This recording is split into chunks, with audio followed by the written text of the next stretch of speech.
de ordem, processo.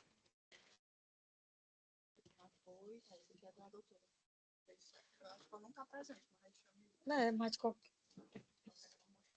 o próximo processo é de minha relatoria. 074, número de ordem. 062 983 942 2024. Agravo interno cível, vara única da comarca de Ipu.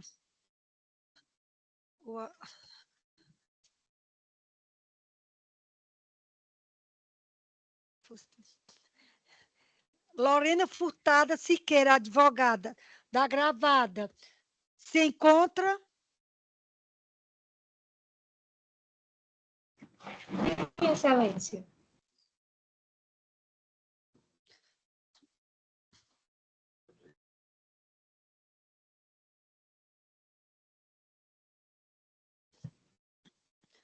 Doutora Lorena, por favor, gentileza, ligar a câmera. A câmera. Pronto.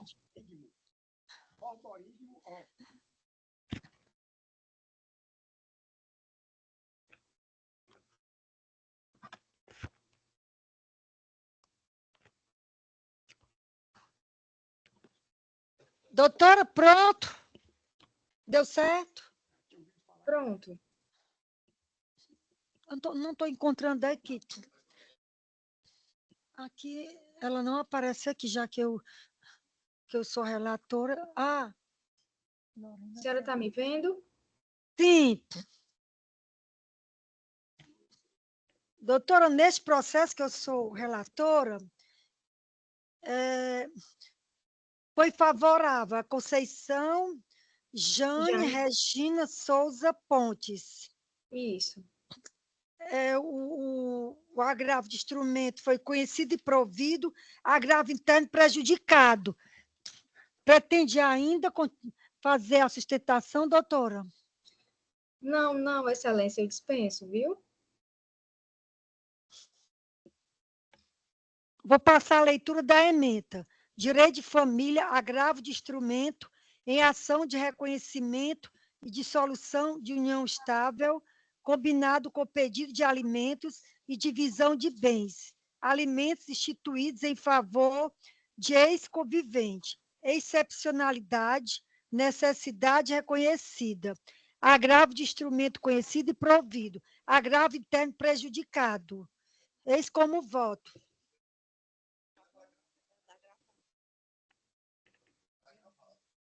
Perfeito.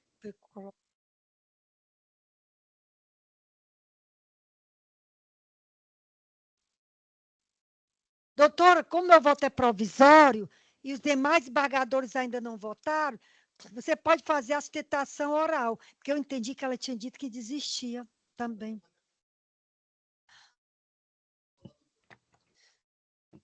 Pronto, a senhora... Não, foi agravo tendo prejudicado. Foi. Pois então, doutora, você pode... Então, como é provisório, pode proferir a sustentação oral. Certo. 15 minutos. Gostaria de cumprimentar primeiramente a excelentíssima senhora desembargadora, presidente e relatora, doutora Cleide Alves Aguiar, aos excelentíssimos desembargadores da Terceira Câmara de Direito Privado, ao excelentíssimo membro da Procuradoria de Justiça e à Defensoria Pública. Excelências, como já relatado, o presente agravo de instrumento tem como objetivo a concessão de pensão alimentícia excepcional à agravante no valor de um salário mínimo pelo período de 1 ano. Vale frisar que as partes se casaram no religioso no ano de 2000, quando a agravante ainda tinha 23 anos de idade, época na qual o casal optou pelo desempenho do trabalho de ambos voltado para o crescimento da empresa familiar de construções. Essa empresa de construções foi o primeiro e o único local no qual a autora exerceu atividade laborativa em toda a sua vida até a data da separação, tendo ela se dedicado a esta empresa e à família de forma exclusiva ao longo desses 24 anos. Embora a autora e a agravante estejam envidando todos os esforços para uma vida na qual possa prover o seu sustento de forma independente, ela vem passando por uma série de dificuldades, primeiro, por conta da idade, uma vez que possui atualmente 47 anos, além de estar finalizando um tratamento agressivo de câncer de mama, que lhe ocasionou diversas sequelas, somado ao fato de que o único emprego que teve em toda a sua vida foi na loja de construções do casal, a qual ficou na posse exclusiva do agravado.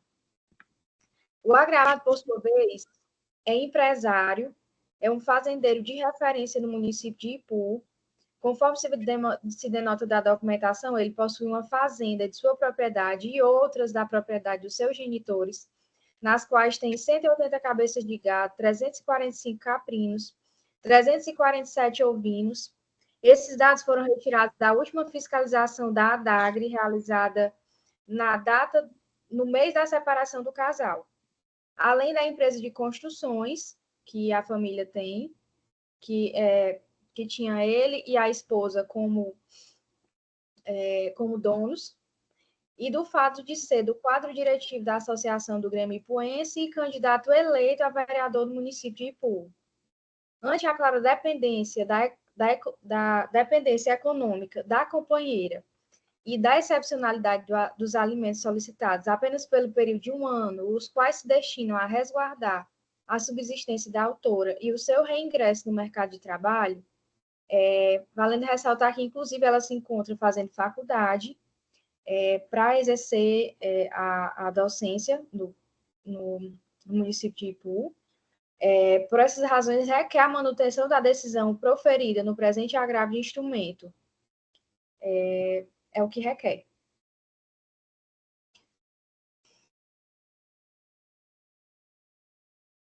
Como eu já tinha lido a ementa, vai ter mais alguma sustentação, já que foi anotado no meu roteiro desse processo?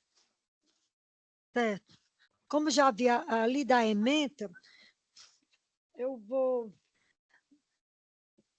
passar a ler algum trecho aqui do processo. Outro sim, o deferimento dos alimentos é necessário à subsistência da agravante, por encontrar-se desempregada, sem renda fixa e realizando tratamento em decorrência de neoplasia maligna até o final do ano de 2025.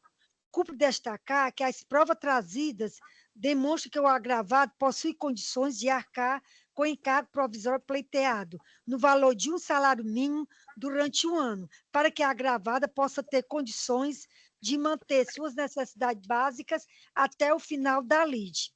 Desse modo, merece reforma a decisão interlocutória agravada para determinar que o agravado arque com os alimentos provisórios excepcionais em favor da agravante no valor de um salário mínimo durante o prazo de 1 ano, nos termos do artigo 1019, inciso 1 do Código de Processo Civil 2015, ratificando a medida liminar deferida às folhas 133 e 147.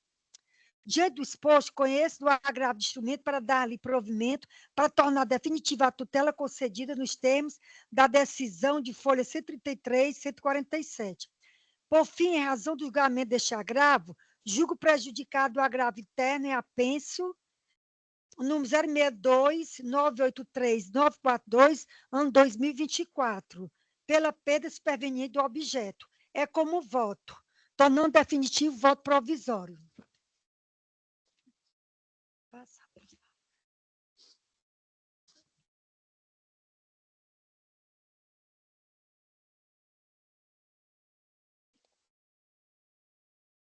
Passa a palavra ao desembargador Max William para proferir seu voto. Pois não, senhora presidente. Reitero o cumprimento, a Vossa Excelência, aos demais pares e a todos que nos acompanham. Realmente houve só uma confusãozinha aqui, mas, na verdade, Vossa Excelência está deferindo o agravo, né?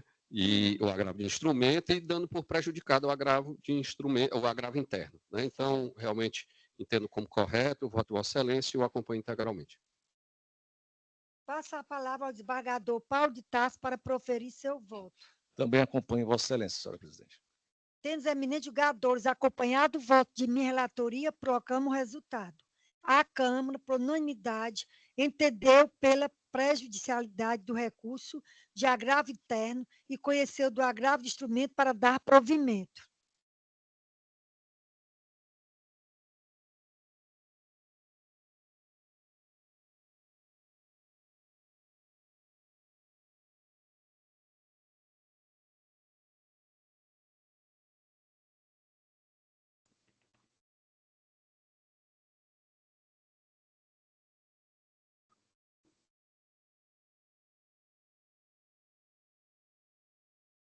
Obrigada, excelências, pela atenção. Bom dia, seja feliz. Bom dia. O número de ordem.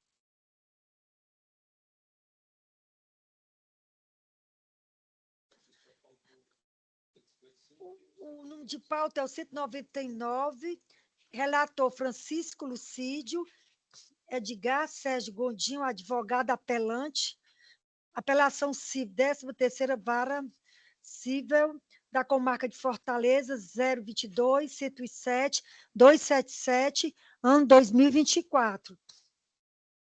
Vamos localizar o advogado? Eu não vejo aqui, meu computador não vejo.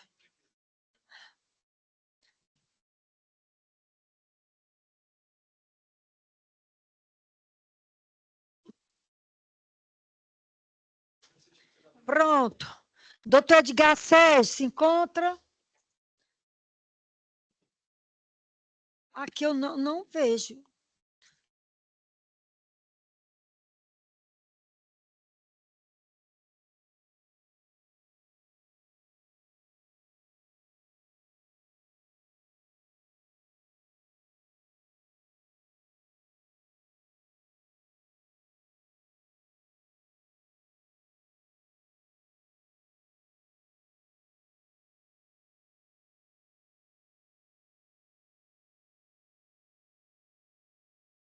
Oi, doutora Cleide. Desculpe a demora na entrada, estava com problemas aqui no sistema.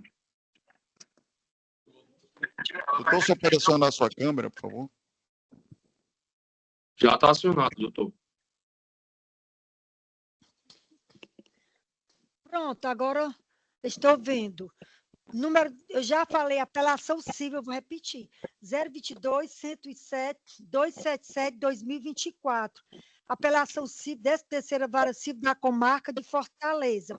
O relator, doutor Francisco Lucídio Queiroz. Dispensa a leitura do relatório, doutor. Dispensa, doutora Cleide. 15 minutos para a sustentação. Doutora Cleide, esse caso, eu fiz a sustentação recentemente no julgamento de um agravo, mas eu tendo a repetir os termos dessa sustentação, porque é um caso muito, muito importante para a saúde da apelante. No dia 8/3, excelências, 8/3/2023, a apelante Laís aderiu ao plano de saúde empresarial oferecido pela escola onde trabalhava. Nessa mesma data, excelências, Laís preencheu a declaração de saúde e assinou a proposta de adesão apresentada pelo plano. O plano, contudo, conforme previsto contratualmente, só iniciaria sua vigência a partir do pagamento da primeira mensalidade, o que ocorreu apenas no mês seguinte, em abril de 2023. No ato de preenchimento da declaração de saúde, doutor Lucídio, Laís estava totalmente saudável, sem qualquer suspeita da doença. Ora, doutor Raimundo Nonato, como Laís poderia ter conhecimento prévio da enfermidade se a biópsia que definiu o diagnóstico fora realizada apenas no dia 12 de abril de 2023? Mais de 6 meses depois, aproveitando-se do estado frágil de saúde física e psicológica da autora, a apelada, no caso, ameaçou cancelar o plano de saúde da autora, caso ela não assinasse uma carta de cobertura de parcial temporária afirmando ter conhecimento prévio da doença.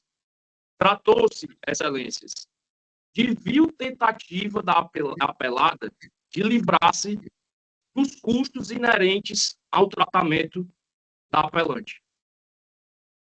A operadora, doutor Raimundo Donato, extrapolou todos os limites da boa-fé, visando apenas o lucro, mesmo que o lucro fosse obtido às custas da vida de Laís. Mas não é só isso, excelências, tem mais. Os tratamentos solicitados ao plano de saúde e abusivamente negados, como o tratamento o transplante de medula óssea, são todos considerados urgentes.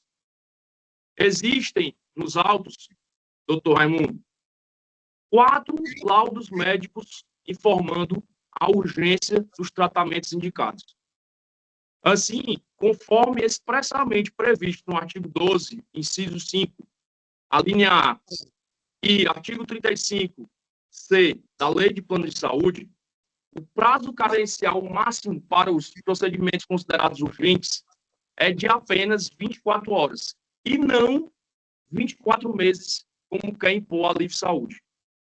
Mesmo que houvesse, excelências, cobertura parcial temporária, ela não impediria a cobertura dos procedimentos considerados de urgência ou emergência.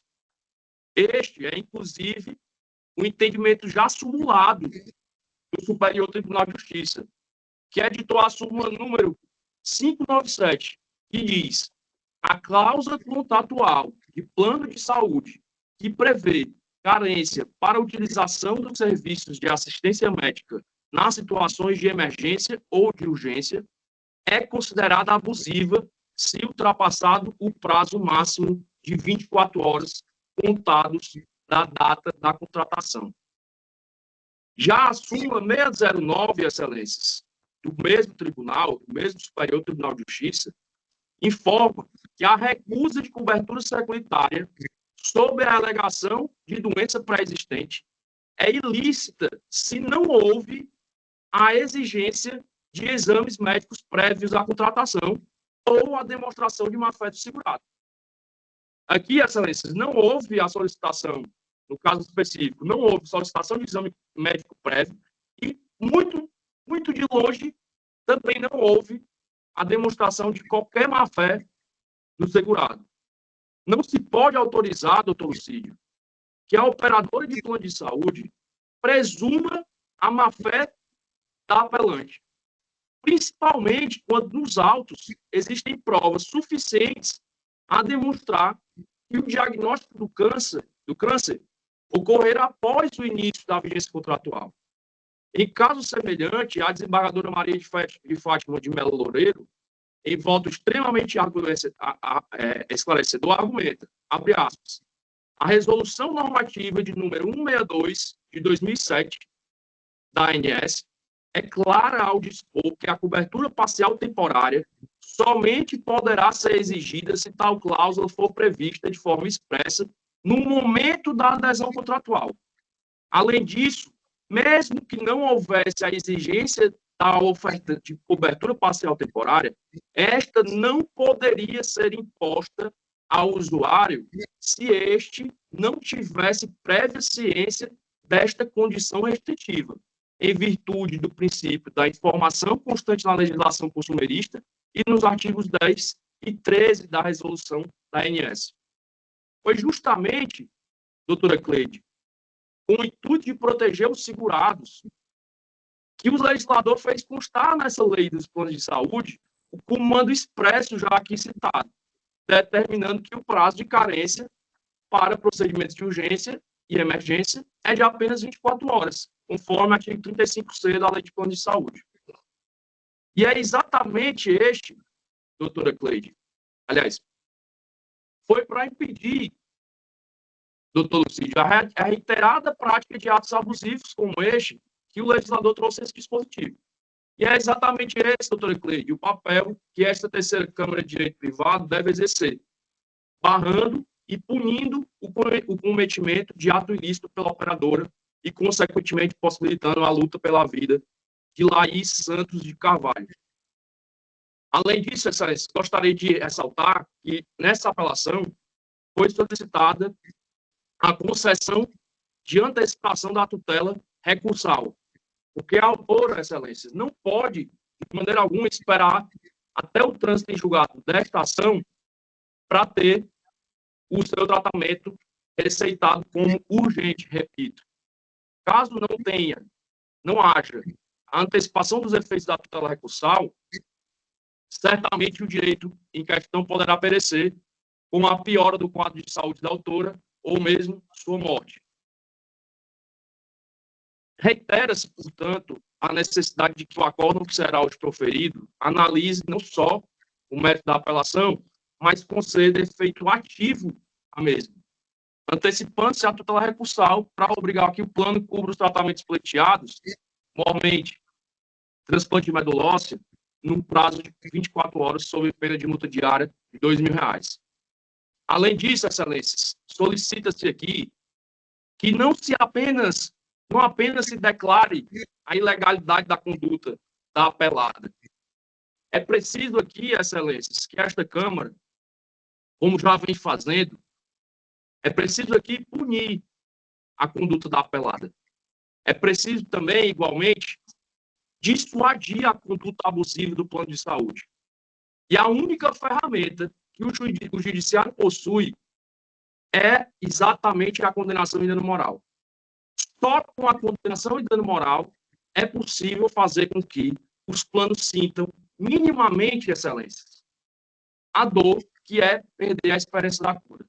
Este advogado, inclusive, Excelência, já passou por um tratamento idêntico, já sentiu a dor que é, e sabe que é extremamente gravosa para o psicológico do paciente a luta por uma medicação de que tem direito, por lei, assegurado por lei.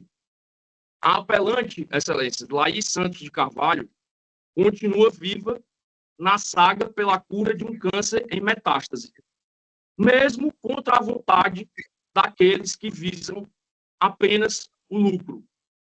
A reforma da sentença, Excelências, é impositiva e é o que se requer, com antecipação dos efeitos da tutela recursal, viabilização imediata do transplante de medula óssea e condenação da apelada em R$ 20.000 por danos morais, conforme entendimento pacífico do Superior Tribunal de Justiça. Muito obrigado, cumprimento Vossas Excelências, peço desculpa no começo da sustentação oral por não ter me conectado logo. Parabéns, doutor, pela sustentação. Passa a palavra ao relator desembargador Francisco Lucide para proferir seu voto. Pois não, senhora presidente, renovo os cumprimentos, dessa feita estendidos ao doutor Edgar Mundim. E na fala do doutor Edgar, ele já faz um relato fático, processual, né, hospitalar da apelante. Eu vou me abster de falar nomes, tendo em vista a sensibilidade aí da questão de saúde dela. Bem, eu ia até, no início, dizer que estava dando provimento ao recurso, mas como é um provimento parcial, vou explicar aqui o porquê do parcial. Quando do recurso, houve uma inovação recursal, onde foi solicitado o deferimento de uma medicação, o Brentuximab, que não foi apreciado pelo primeiro grau. Portanto, eu estou conhecendo parcialmente do recurso, exatamente pelo fato de ter havido uma inovação recursal. Mas no restante, doutor Edgar, eu vou ler aqui a ementa, ela é uma ementa que praticamente é autocompreensível, e ela diz o seguinte: direito do consumidor, plano de saúde, apelação cível, negativa de cobertura de tratamento para câncer, urgência configurada, prazo de carência de 24 horas e impossibilidade de imposição de carência superior para casos emergenciais. E o recurso parcialmente provido. Por que parcialmente? Exatamente pelo que eu expliquei da inovação recursal quanto ao deferimento de medicação. E na parte essa ementa, doutor Edgar, ela é desdobrada ao longo do voto, onde eu vou fazendo pontualmente, e uma questão que com certeza é uma preocupação de Vossa Excelência, eu vou fazer aqui a leitura do dispositivo, para que possa ficar melhor explicado. Então, diante de tudo o que foi exposto e fundamentado. Conheço parcialmente do recurso de apelação para, no mérito, dar-lhe parcial provimento, reformando a sentença, determinando que a operadora de saúde forneça integralmente a cobertura do tratamento quimioterápico e do transplante de medula óssea autólogo prescritos, conforme demonstrado pelos documentos médicos e as disposições legais aplicáveis, bem como condenar a operadora do plano de saúde ao pagamento de danos morais no valor de R$ 5.000, os quais devem ser corrigidos monetariamente nos termos da súmula 362 do STJ. E na parte que o senhor também me indagou, defiro a tutela de urgência recursal para manter o tratamento quimioterápico conforme as necessidades da paciente, nos moldes exigidos pelos relatórios médicos constantes nos autos, em conformidade com o artigo 1012, parágrafo 4º do Código de Processo Civil, considerando tudo o que foi exposto e, como eu disse, fundamentado, probabilidade do provimento do recurso e o risco de dano grave e de difícil reparação, inclusive risco de morte para a paciente, evidenciado pelo risco de agravamento da recorrente em caso de interrupção do tratamento. Mantenho, portanto, a antecipação concedida nos autos do pedido de efeito suspensivo, a apelação, que o senhor fez referência, eu trago aqui o número, sob pena de aplicação de multa diária no valor de R$ 5.000, limitada ao montante de R$ 60.000, caso haja interrupção do tratamento, assegurando-se a manutenção da medida em prol da saúde e integridade física da autora.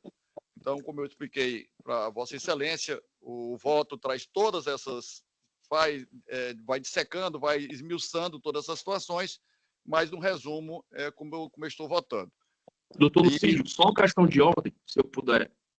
Me desculpe interrompê-lo. É só porque só se for alguma dúvida em relação ao que eu tenha dito. Eu não vou alterar no momento, não. É uma dúvida, doutor Lucídio. Me desculpe interromper. É só porque aí na antecipação de tutela, quando o senhor falou só em tratamento quimioterápico. O senhor não falou sobre o transplante de medula, que é o mais urgente, na realidade, porque o tratamento quimioterápico já praticamente foi feito e ela agora precisa igualmente urgentemente, do transplante de medula. Então, se foi concedido o transplante no mérito, também tem que ser concedido como antecipação de tutela. Mas aí é só uma sugestão que eu não sei se foi contemplado. Doutor, assim, o transplante de medula, eu até me aprofundei nesse estudo, eu não posso impor uma situação que tem que passar pelo crivo médico.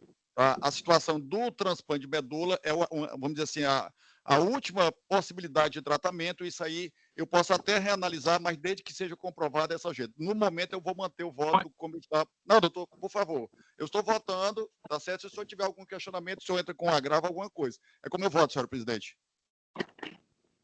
Passa a palavra ao desembargador Raimundo Nonato para proferir seu voto. Pois não, senhora presidente, eu vou pedir vista, senhora presidente. Então, o meu voto fica prejudicado. Mas só me manifestando aqui, eu acho que quando é caso de transplante, tem que ter aquela tabela, eu não sei se no caso de medula, aquela tabela de MELD, que quem sabe a gravidade ou não do caso é o médico. Se o médico entender que ela já tem que fazer de imediato ao transplante, aí acho que tem uma fila. Porque no meu caso também foi de urgência. Eu acho que na minha tabela eu já teria que ter feito o transplante. Por causa disso, o médico me colocou na frente de todos. Com a semana eu fiz. Mas aí, quem disse que da urgência ou não de um transplante seria o médico que faz o transplante. Nem sempre é o que acompanha, porque um médico me acompanhou e o outro é que faz o transplante. Então, é o médico, esse negócio assim de a gente mandar, determinar, impor que um médico faça um transplante, uma equipe médica, o médico só não faz. Faça o transplante, eu acho assim, muito arriscado. É melhor reanalisar o processo, como o desembargador Raimundo pediu, e ver. Então, no caso aí, vai ter que pedir a ouvida do médico. Senhora presidente? É bem Senhora complicado. presidente? Deixa aí a cargo do doutor desembargador Raimundo e vamos ver Não, o que vai acontecer. senhora presidente, Ouvindo. depois dessas explicações que a senhora deu, esclareceu, viu, eu vou, pensando bem aqui, eu vou acompanhar o nobre relator, né?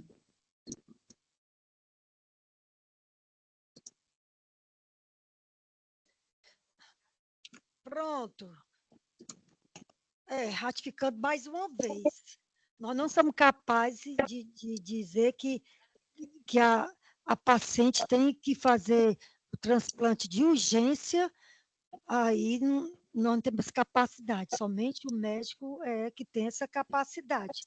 Mas, Doutora Cleide, só uma questão de ordem, me desculpe mais uma vez interromper, mas nos autos, na página 242, na folha 242, na folha 243 e na folha 244, existe o laudo médico informando a urgência do tratamento de medula óssea, do transplante de medula óssea. Existe uma urgência. Eu faço o seguinte, eu vou acompanhar como votante, confirmar meu voto provisório, e se tiver havido alguma omissão, contradição, algo que fugiu ao conhecimento do relator, algo que ele passou e não analisou, o senhor entra com recurso e nós vamos analisar. Tudo bem, Excelência, tudo bem. É só porque, como tem tanta urgência, até a demora dos embargos pode ser fatal. Mas eu vou fazer o embargo, caso seja necessário, depois da leitura do acordo. Temos eminentes julgadores acompanhados do voto do relator, proclama o resultado. A Câmara, por unanimidade, conheceu do recurso para dar parcial provimento. Doutor, a gente aguarda e vê o que é que pode... não sei, o senhor entra com recurso e vê se algo não foi analisado. Irei interpor os embargos, caso necessário, mas queria deixar bem exposto para o doutor Raimundo, doutor Lucídio e doutora Cleide, só para ficar claro, a página 215 dos autos demonstra a urgência e a indicação... Explicando, mas pois então, essa sua explicação, o senhor, após a leitura aí do acórdão, o senhor entra como eu já havia falado. Ok, doutor. Ok, muito obrigado. Boa tarde.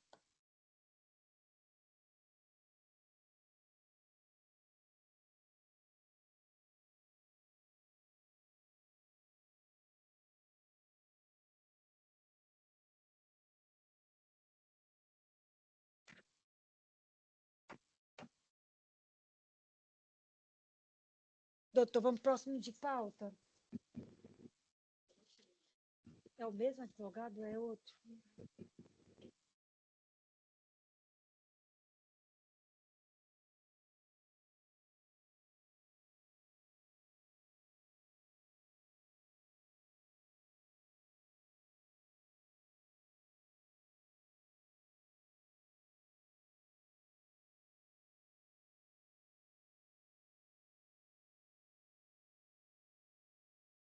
Pronto, Amanda Alexa Moura Alencar, processo 063-038-767-2024, agravo interno cível. 155. Relator, não é porque ela não se encontrava e eu estava dando oportunidade para ela fazer a sustentação oral. Paulo de Tarso Pires Nogueira.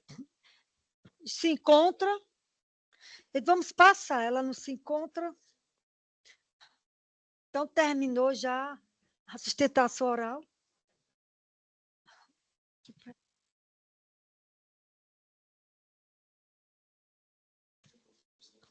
Tem 2 processos aqui para ler o resultado. Então, eu vou embargo de declaração, pedir os advogados, embargo de declaração cível, 29ª Vara Civil da Comarca de Fortaleza, 010-502-326-2019. Embargante Felipe Saraiva, Weizemens. Advogado Emanuel Fontinelli, embargado Companhia Energética Enel, e advogado Antônio Cleto Gomes, relator Raimundo Donato Silva Santos.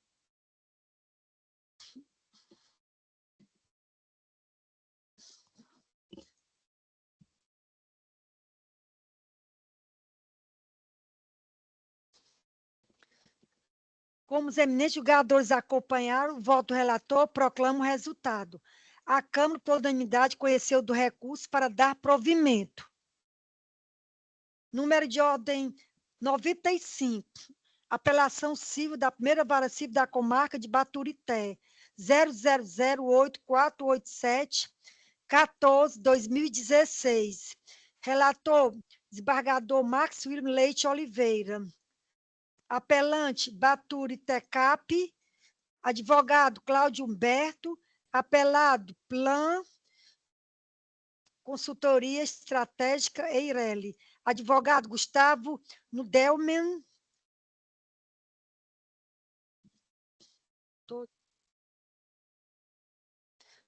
Tendo os eminentes julgadores acompanhado o voto do relator, proclamo o resultado. A Câmara, por unanimidade, conheceu do recurso para negar provimento.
Apelação civil 023-999877, ano 2022, Sexta Vara Civil da Comarca de Fortaleza. Doutora Camila Vieira Rodrigues de Barros, apelante. Relator Francisco Lucídio Queiroz Júnior. Apelante Biox Serviço de Esterilização Limitada, advogado Nélio Zatar, advogada Camila Vieira, advogado Felipe Kertes, advogado Tiago Marifus. Como todos os eminentes desembargadores acompanharam o voto do relator, proclamo o resultado. Ela vai sustentar. Doutora Camila, eu estou presente. Se for necessário. Sim.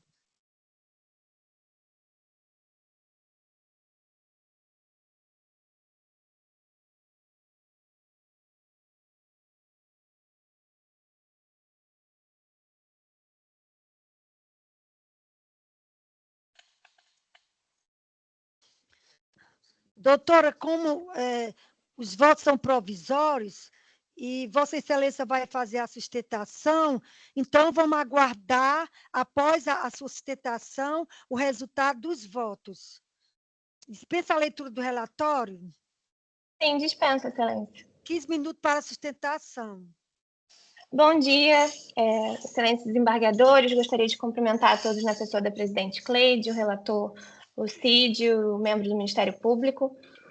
Essa apelação foi interposta em face de uma sentença proferida nos embargos de execução, que julgou procedentes os embargos por não haver exigibilidade na obrigação da execução e por considerar que o contrato de prestação de serviços, que era o título executivo judicial executado na execução, havia sido rescindido.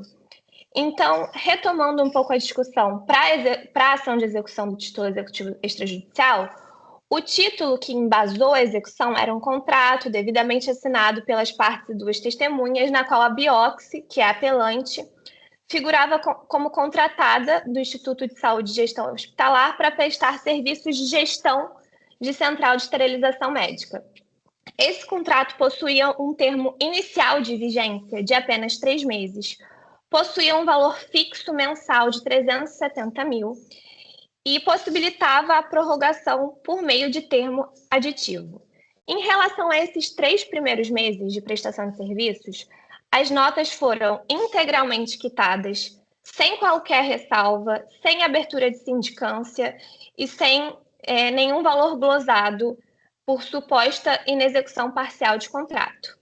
Ao final do período, que inicialmente foi de outubro de 2020 a janeiro de 2021, as partes celebraram um termo aditivo, também por escrito, também assinado por ambas e duas testemunhas, sem repactuar o valor do contrato, prorrogando por mais 3 meses. Então, o contrato foi prorrogado de janeiro a abril de 2021. Somente ao final da vigência, no pagamento das 3 últimas notas fiscais, a executada, que ora figura como apelada, glosou valores parciais. Então, houve o pagamento parcial das notas e, quando indagada pela Bioxi a respeito desses valores que ficaram retidos, enviou um ofício posteriormente ao final da vigência, então só em 14 de abril de 2021, comunicando que houve uma inexecução parcial do contrato desde outubro de 2020. Então, desde o momento que, inclusive, ela já tinha adimplido com a contraprestação de 370 mil por mês, sem ressalvas. E, então, a justificativa pós-término da vigência foi que houve uma inexecução parcial, que faltavam funcionários, faltaram insumos, faltaram equipamentos que estavam incluídos no contrato que seriam locados. Só que, durante esse período inicial, jamais foi comunicado. Então, em relação a essas 3 últimas notas, inexistiu não há nos autos dos embargos de execução, onde o ônus da prova é do embargante, comprovando essa inexecução parcial. Existe só esse ofício assinado tão somente pela executada, comunicando essa falha de maneira genérica. Então, fala aproximadamente falta de 10 mil reais de insumos, não tem uma discriminação específica. Falta de funcionários, não há indicação dos funcionários, folha de ponto, a falta dos equipamentos. Há nos autos recibo assinado pelo diretor do hospital, o mesmo diretor que assina esse ofício, confirmando a entrega dos equipamentos. Então, o ônus da prova dessa inexecução parcial do contrato era da embargante, o que não foi cumprido.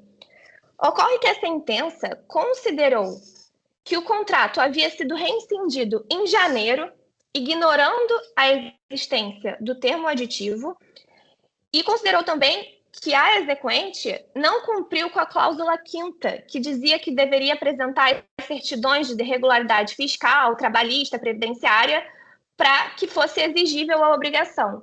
De fato, na inicial da execução, essas certidões não foram apresentadas, porque o que se discute é a licitude ou ilicitude da glosa parcial. Então, se houve um pagamento parcial pela executada, presume-se cumprida a obrigação da cláusula 5ª.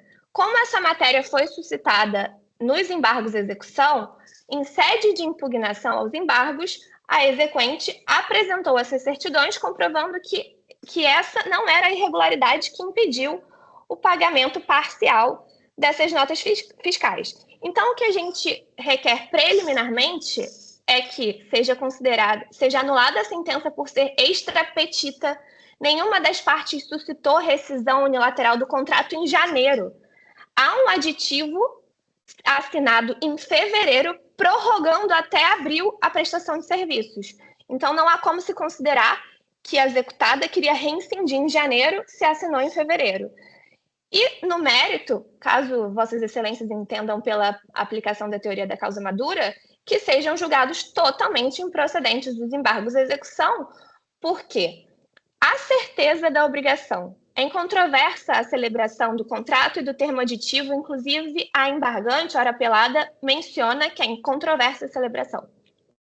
A exigibilidade ocorre quando há o vencimento dessa obrigação.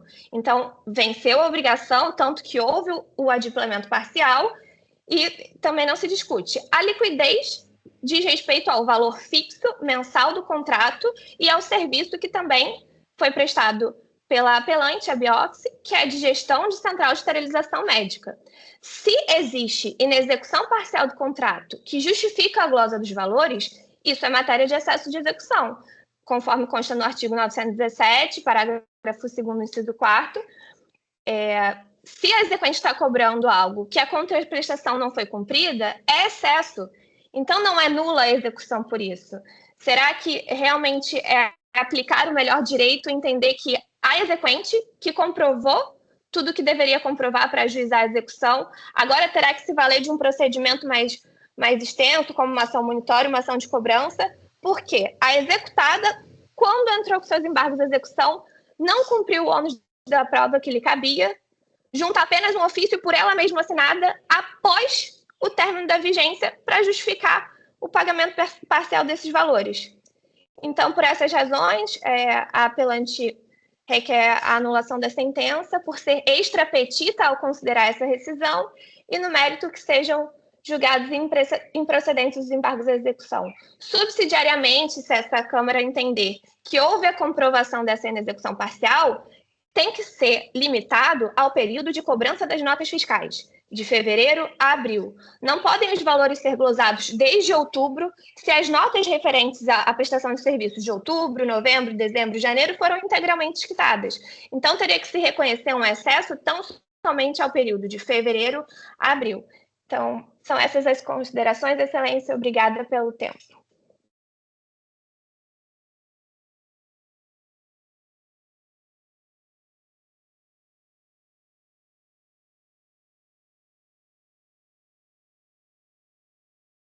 Eu não estou ouvindo, eu não sei se está fechado. A senhora não está me ouvindo, doutora? Não, não estava ouvindo, depois que encerrei não ouvi. Ah, pronto, é porque foi ligar agora, doutora, desculpe. Ah, tá. Eu estava dizendo que eu estava cumprimentando a senhora, né, parabenizando pela sua sustentação, o seu preparo, né, de conhecimento da causa. Nós já tínhamos conversado, né, nós tínhamos feito um atendimento virtual e a senhora tinha feito exatamente, em suma, tinha sustentado o que a senhora está sustentando hoje. Bem, não há controvérsia quanto à existência de um contrato que foi firmado, né, entre a Bioxy e o Instituto, né, que contratou. E a gente aqui, nessa situação, doutor Manuel, a gente volta para a época da pandemia, né? Foi um contrato lá para o Hospital Leonardo da Vinci, e aquela situação caótica, triste, terrível que nós vivemos, e houve esse contrato onde essa empresa estaria prestando exatamente um serviço de esterilização. O contrato teve um momento de tranquilidade, onde foram feitos os pagamentos, tudo certinho, e em um certo momento do andamento do serviço e do contrato, o Instituto identificou algumas falhas no serviço, né? O Instituto de Saúde e Gestão Hospitalar, o ISGH, que estava administrando o hospital. E, a partir daí, começaram algumas trocas de e-mail, enfim, e foram glosadas algumas despesas, né? Glosada é exatamente quando você exclui, quando você não reconhece, você exclui algumas situações. E, andando aqui, já adiantando um pouco, houve, então, o ajuizamento de uma ação de execução cobrando algumas parcelas desse contrato. E os embargos que foram apresentados pelo Instituto de Saúde e Gestão Hospitalar, é exatamente questionando a ausência dos requisitos que são obrigatórios para a ação de execução, que é a certeza, a liquidez e a exigibilidade do título. Então, essa foi o grande discussão que aconteceu dentro dos embargos à execução em cima dessa situação. E, diante do que foi apurado, né, o juízo de primeiro grau fez uma análise cuidadosa e verificou exatamente essa situação que eu estou relatando. E, assim, ele deu provimento aos embargos, né, que foram apresentados pelo ISGH e, evidentemente, tornando ilícita a cobrança feita pela Biox. Bem, eu fiz a doutora Camila já tinha feito, eu estou fazendo apenas essa complementação, e a ementa do meu voto, eu conheço do recurso as preliminares que foram trazidas pela doutora Camila. Eu também estou analisando individualmente, né, tudo que foi trazido, a questão do julgamento extra-petita, que ela faz referência, né, a exceção do contrato não cumprido, enfim, todas essas questões estão ao longo do voto.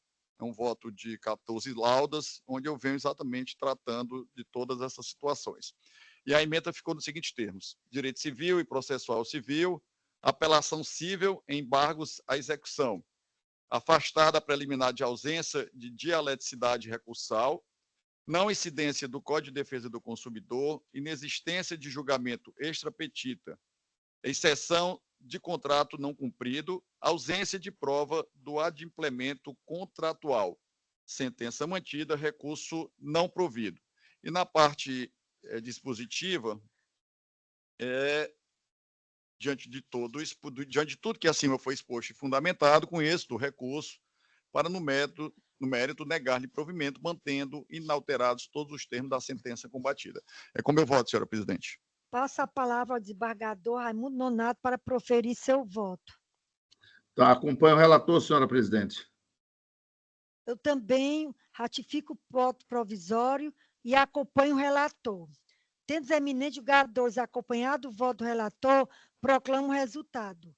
A Câmara, por unanimidade, conheceu do recurso para negar provimento. Obrigada, excelências. Boa tarde.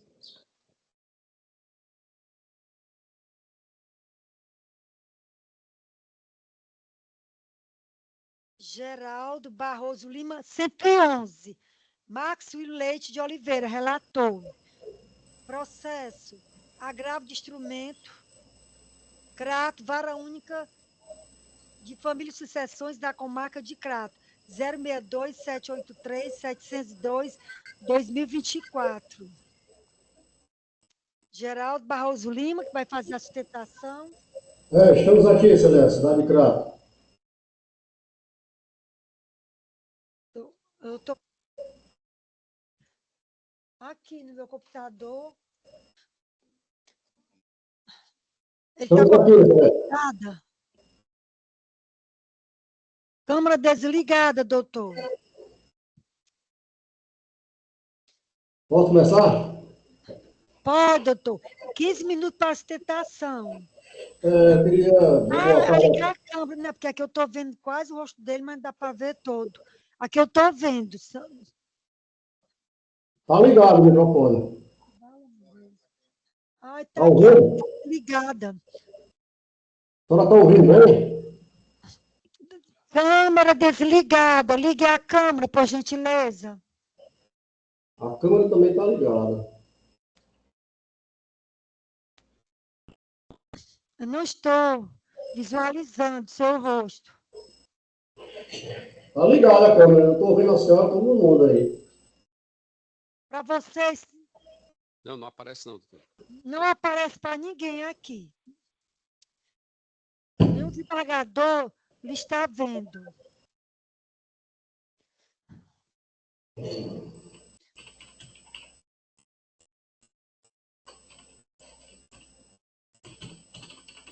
Doutor, saia e entre de novo, vê se dá certo.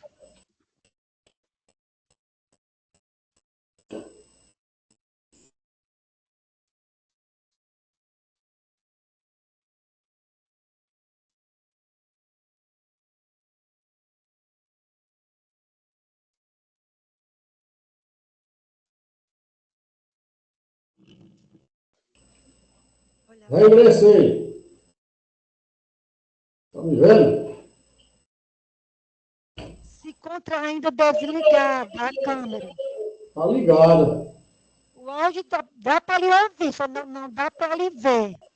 Tá ligada a câmera. Não sei o que aconteceu, não. Estou vendo todos vocês. Excelência, presidente, para evitar, eu despeço a sustentação, aguardo só o resultado. Porque eu estou vendo todos vocês, a câmera minha está ligada.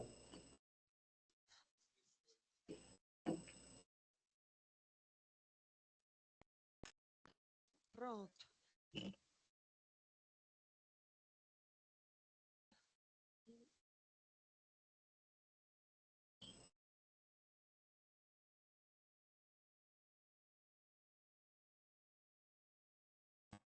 Pronto.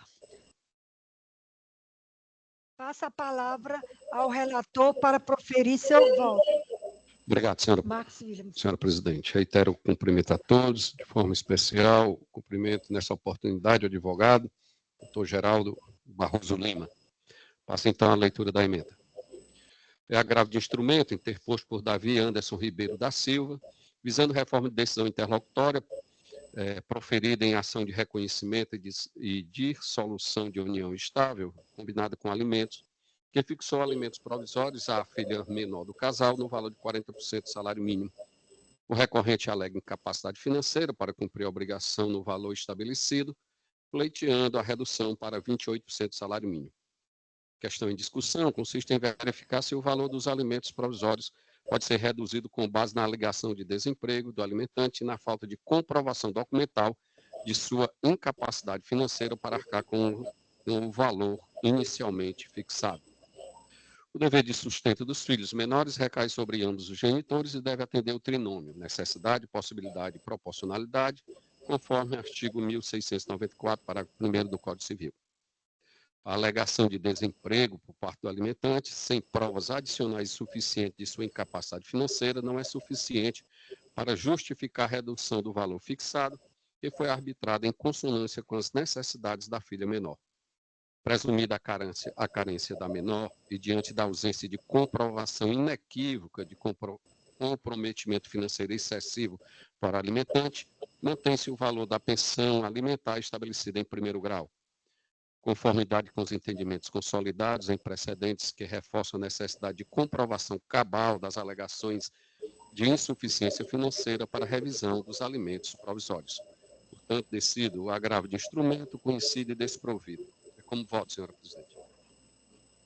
Passa a palavra ao desembargador Paulo de Tarso para proferir seu voto. Acompanho o eminente relator, senhora presidente. Passa a palavra ao desembargador Lucídio Queiroz para proferir seu voto. Com relator, senhora presidente. Tendo os eminentes julgadores acompanhado o voto do relator, proclamo o resultado. A Câmara, por unanimidade, conheceu do recurso para negar provimento. Obrigado, excelência.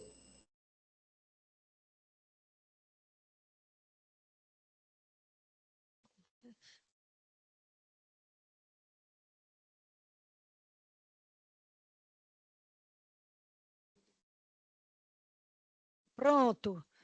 Vai ficar consignado em ata que o nobre advogado dispensou a sustentação.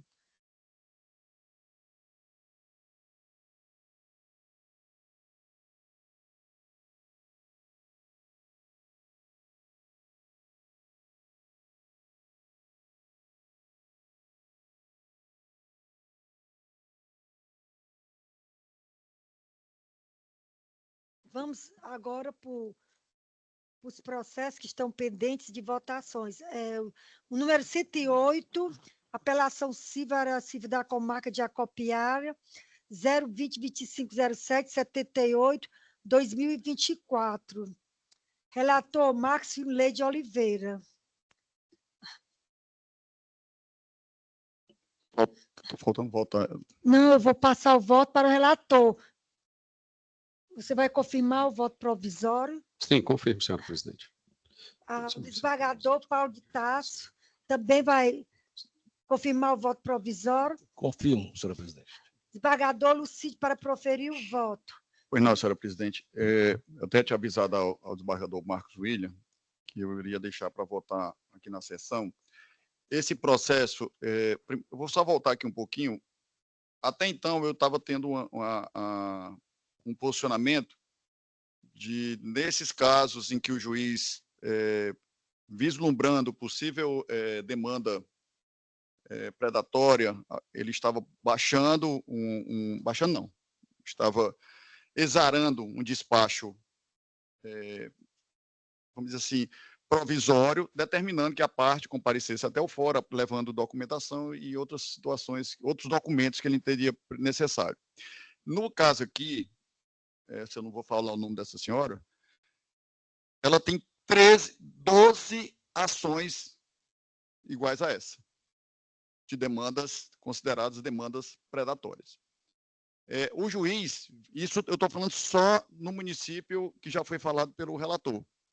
Então, o juiz vislumbrando, né, exatamente esse fracionamento dessas ações dessa senhora, ele teve o cuidado de determinar que ela fosse ao fórum e levasse a documentação. Inclusive, eu já falei, vou falar de novo aqui agora, desembargador Paulo, isso não é invenção dos magistrados, isso ele está seguindo a orientação. Nós temos o NUMOPED, que é um órgão de monitoramento de ações, de demandas, que é conhecido pelo demandismo, né, seguindo, inclusive, a orientação do próprio CNJ. Tanto isso é verdade que agora, há 15 dias atrás, 15 dias, né, há 15 dias, o CNJ baixou uma recomendação determinando que os juízes efetivamente tivessem um olhar mais cuidadoso em relação a isso. E foi exatamente o que aconteceu aqui. Então, o voto do outro relator, o desembargador Marcos William, é no sentido de anular a sentença. E eu já trouxe, inclusive na pauta de hoje, eu tenho aí, acho que são 15 votos, né, que são exatamente nesse sentido de confirmando as decisões dos juízes de primeiro grau que estão tendo esse cuidado. Eu fico muito preocupado, doutora Roberta, eu fico me colocando no lugar do magistrado no interior. Ele recebe uma orientação de vamos dizer assim, de um departamento, de um núcleo da corregedoria, para que ele tenha cuidado com isso. Ele tem o cuidado, ele verifica que há fortes indícios, a parte não sequer compareceu ao fórum, ela sequer foi ao fórum atender, fora os outros processos que ela tem, o juiz pega e extingue a ação. Então, o desembargador Marcos Júlio vai manter, né, vai manter a decisão, então eu vou pedir vista e vou trazer o voto vista, abrindo a divergências. Embora já tenha sido o desembargador Paulo, mas eu vou pedir vista. Estou apenas fazendo a justificativa, vou trazer, porque eu não posso, na mesma sessão de hoje, que eu já apresentei, como eu disse, são 12 ou 13 processos que foram, inclusive pelo vídeo, já foram julgados, né, nesse sentido de confirmar a decisão do magistrado de primeiro grau, que está tendo cuidado. Nós recebemos a recomendação do CNJ, não é uma orientação, é uma recomendação para que sejam observados esses cuidados que os magistrados estão tendo no primeiro grau. Portanto, eu peço vista do processo, senhora presidente. Só a título mesmo de informação, evidentemente que a vista vai ser dada e vai ser melhor analisada, e, né, sem prejuízo de uma discussão posterior. No caso aqui, ela foge um pouquinho essa questão de demanda predatória. Aqui a parte foi solicitado um comprovante de endereço e porque não foi fornecido, o juiz pegou e indeferiu a inicial. Né? É diferente aqui, ele não indeferiu a inicial em virtude da demanda predatória. Né? Então, sim, mas aqui ele identificou.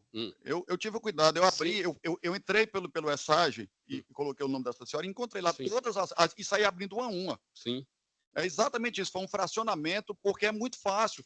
Julgando o procedente, voltando lá, você imagina aí, eu não tenho certeza se são 10, eu não tenho exatamente o número correto, mas vamos trabalhar com o número de 10. São 50 mil reais, desembargador Marcos. Não desconheço, e aqui praticamente a nossa Câmara já afirmou o entendimento nesse sentido. Sim, quando é demanda predatória, a gente vai fulminar. Aqui é um pouco diferente. Pois não, se me permite, desembargador, só porque aquilo que eu vi, na verdade, não falta nem documento. O juiz, ele O interesse dele era ver os originais. Exato. Né? Mas está aqui a identidade dela, a comprovante de endereço, foi por isso, nesse sentido, eu acompanhei Vossa Excelência. Tem a documentação e, inclusive, a cópia ela queria bater, né? E aí foi mais nesse sentido. Ele não fulminou a ação por questão da demanda predatória, que, reitero, nesse caso, praticamente, nossa Câmara já firmou o entendimento e, quando é predatória, a gente vai fulminar. Mas aqui é um caso um pouco diferente, sem prejuízo de uma análise melhor do desembargador Lucídio, e a gente vai se debruçar sobre o caso. Eu defiro o pedido de vista, até porque, melhor ainda, o processo sendo analisado, reanalisado, é melhor. Agora, o processo 243, nós já definimos o pedido de vista e vamos ver qual vai ser o resultado. Agora, é o seguinte, esse processo 243, o autor, Cleusa Aguiar da Ponte, seria bom que vocês ouvissem, mesmo sendo votante o desembargador Raimundo, e o relator Francisco Lucídio, eu seria votante também. Eu queria dizer que esse processo, no dia 243, eu não votei ainda, porque Cleusa Aguiar da Ponte é sobrinho da minha cunhada. Quanto a isso, eu não tenho nenhuma suspeição, nenhum impedimento, não tem problema. Até o dia do que foi votado aqui, o acórdão, não, porque é um parentesco, não sei nem qual é o grau aí, sobrinho da minha cunhada. Como colateral, eu acho que deveria ser de quinto, sexto grau. Quanto a isso, não tem problema. Hoje pela manhã, eu abri esse processo e vi a procuração do meu sobrinho, Jean Fábio de Aguiar. Esse meu sobrinho é advogado de todos os irmãos de Cleison Aguiar da Ponte. Que eu conheço Cleison, que eu conheço todos os tios deles, os 13, um faleceu, são 12 tios, que eu conheço todos, até porque são irmãos da minha cunhada, não tem como eu não conhecer. Toda a família eu conheço, mas quanto a isso, não é minha justificativa. O que eu quero me julgar suspeita é porque, como eu estava dizendo, de manhã eu abri o computador, eu não tinha votado ainda, e o meu sobrinho disse que ia participar desse processo. Então, ao analisar o processo, eu encontrei uma procuração dele e, por esse motivo, vou me julgar suspeito. Ele está interessado nesse processo. Após o acórdão, o Cleus procurou meu sobrinho, conversou com ele, e ele deve ter acertado alguma coisa com esse Cleison, ele está interessado nesse processo, e fica para mim, assim, é constrangedor para mim, eu permanecer nesse processo. Até o acordo, o processo não é nulo, porque não tem impedimento nem suspeição. Mas, após o acordo, eu encontrei aqui a procuração dele e não dá mais para eu continuar nesse processo, para eu votar. Então, é por isso que eu me julgo suspeito. Nesse caso, iria para quem o processo? Iria para o doutor Max William. Então, eu vou pedir para o voto do desembargador Francisco Lúcio de Queiroz Júnior, né, para votar, porque foi provisório, e depois o desembargador Raimundo Nonato, mas eu não posso fazer parte da sessão como presidente, já que eu me julguei suspeita, não é isso? Então, eu vou passar para o desembargador mais antigo. Que é o desembargador Max William. É o Max William.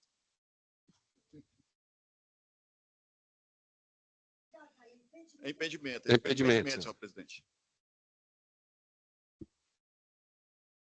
Pois então, desembargador, passa aqui a sessão para Vossa Excelência dar continuidade aos trabalhos. Muito obrigado, senhora presidente. Assumo provisoriamente a presidência dos trabalhos para o julgamento do processo. Qual é o processo de um número de pauta? É o... Peraí. Qual é o número de pauta, Laura? 243. 243. Bom, É um processo já anunciado, do número de pauta 243, trata-se do embargo de declaração, não é isso, desembargador Lucídio? É o 010-6790-70.2017.0001/50.000. Relatoria do eminente desembargador Francisco Lucídio Queiroz, a quem eu passo a palavra para proferir o voto. Pois não, senhor presidente.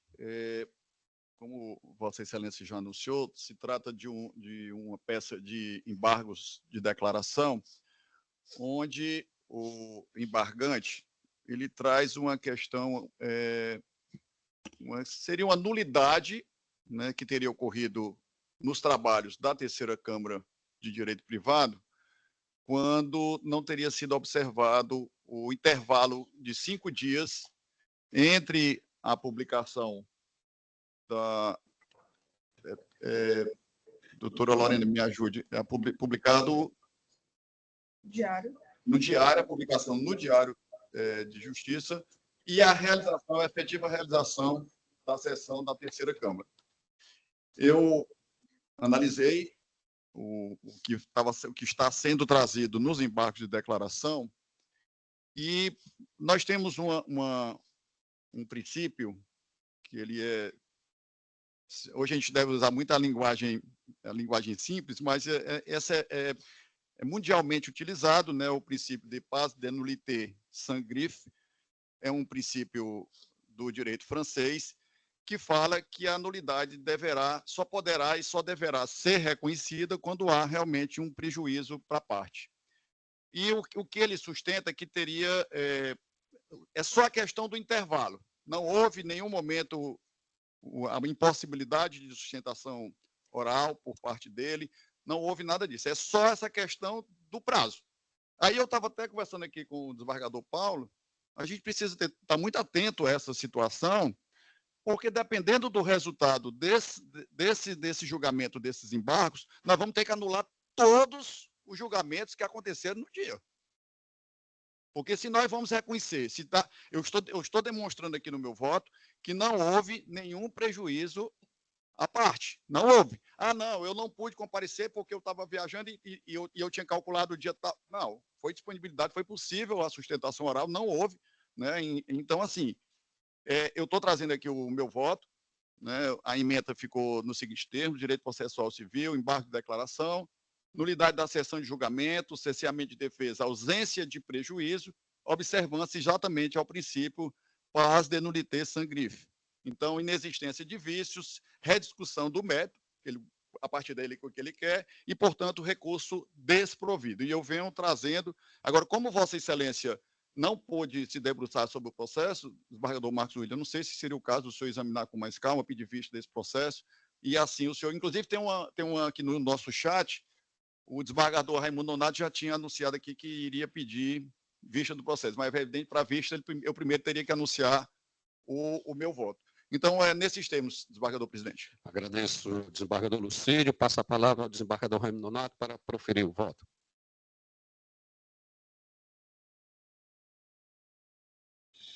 Desembargador Lucídio, realmente eu tinha usado do chat com a intenção de pedir vista, mas depois eu analisei com calma, inclusive com o pessoal da assessoria, e eu vou acompanhar Vossa Excelência, porque aí é a aplicação da súmula 18 do nosso TJ, entendeu? É a discussão da matéria. Como é de conhecimento agora público, pela transmissão da sessão, só agora eu fui comunicado que vou ter que votar nesse processo. Como não tive acesso ao mesmo, vou pedir vista. Peço desde já à secretaria que me disponibilize vista dos autos, até porque não tenho acesso por não ser parte votante. Encerrado o julgamento, suspenso o julgamento, com pedido de vista de minha parte, retorno à presidência dos trabalhos à eminente e querida presidente. Obrigada, doutor.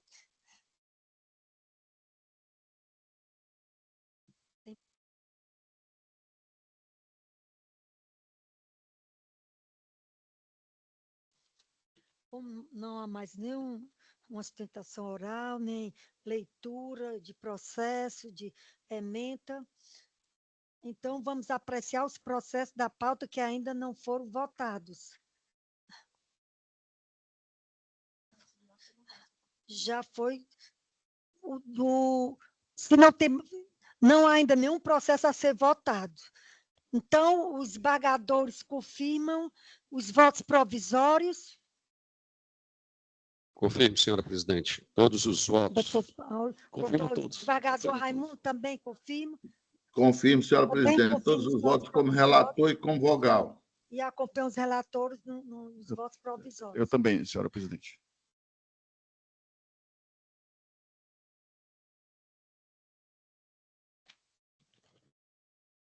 Quantos?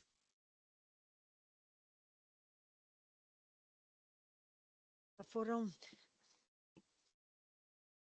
Leitura de conclusão da análise dos processos. Anuncio que todos os processos que foram submetidos ao sistema do voto provisório previamente, sejam inclusos em pauta, bem como os extrapautas, se tornam definitivos julgamentos nos termos dos respectivos relatores.